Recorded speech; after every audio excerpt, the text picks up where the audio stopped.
नमस्कार। दुर्गेश जी के क्लासेस में आपका हार्दिक स्वागत, अभिनंदन। आज हम करंट जीके के तहत पॉलिटिकल साइंस के अंतर्गत हमारे संविधान में हुए 104वें संविधान संशोधन के बारे में बात करेंगे।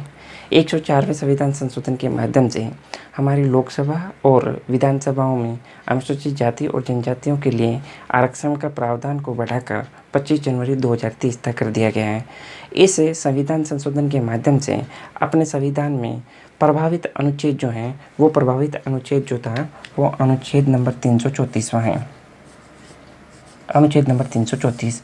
इसके अलावा हमारे संविधान में अनुसूचित जाति, अनुसूचित जनजाति, आंग्ल भारतीयों के लिए आरक्षण संबंधी विशेष प्रावधानों संबंधी कुछ विशेष अनुच्छेद रखे गए हैं। उस अनुच्छेदों के संबंध में अपन जानकारी लेते हैं। इनके संबंध में यदि देखा जाए तो वो जो अनुच्छेद हैं वो अनुच्छेद हैं अनुच्छेद नंबर 330, 31, 32 और 33। तो अनुच्छेद नंबर 330, अनुच्छेद नंबर 331, अनुच्छेद नंबर 332 और अनुच्छेद नंबर 333। इन अनुच्छेदों में यदि देखा जाए तो सबसे पहले अनुच्छेद नंबर 330, इस अनुच्छेद में हमारी लोकसभा में अनुसूचित जाति और अनुसूचित जनजाति के लिए आरक्षण संबंधी प्रावधान को रखा गया है। और इस अनुच्छेद के तहत जो लोकसभा में आरक्षित सीटें हैं उनमें एससी और एसटी के लिए आरक्षित सीटों की संख्या जो रखी गई हैं वो आरक्षित सीटों की संख्या एसटी के लिए 47 सीटें आरक्षित की गई है। इसके अलावा एससी के लिए 84 सीटें आरक्षित की गई है।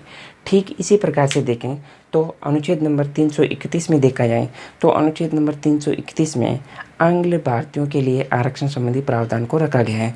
हमारी लोकसभा में जो टोटल सीटें हैं उन टोटल सीटों में से यदि देखा जाए तो 2 सीटें आंग्ल भारतीयों के लिए आरक्षित की गई हैं। उन 2 आरक्षित सीटों का प्रावधान जो रखा गया है वो अनुच्छेद नंबर 331 में रखा गया है।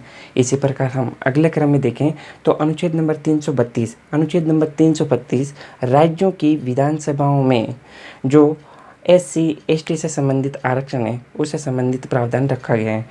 इस अनुच्छेद के तहत हम राजस्थान के हिसाब से देखें तो उदाहरण के तौर पर राजस्थान की विधानसभाओं में एससी और एसटी के लिए आरक्षण की जो सीटों का निर्धारण किया गया है उनमें एससी के लिए और एसटी के लिए एसटी के लिए 25 सीटों का निर्धारण किया गया है और एससी के लिए 34 सीटों का निर्धारण किया गया है। इसी क्रम में यदि देखें तो अनुच्छेद नंबर 333 में आंग्ल भारतीय यदि राज्य विधानसभाओं में आरक्षण हो तो वो आरक्षण अनुच्छेद 333 के अनुसार मिलता है। इस प्रकार ये 4 विशेष प्रकार के अनुच्छेद हैं जिनके माध्यम से अनुसूचित जाति, अनुसूचित जनजाति और आंग्ल भारतीयों को हमारी लोकसभा और राज्य की विधानसभाओं में आरक्षण दे होता है। इस प्रकार से हमने 104वें संविधान संशोधन के माध्यम से हमारे संविधान में हुए नवीनतम संशोधन के बारे में जानकारी ली। अन्य प्रकार की जानकारियाँ हम अगले क्लास में और लेते रहेंगे। जय हिंद, जय भारत।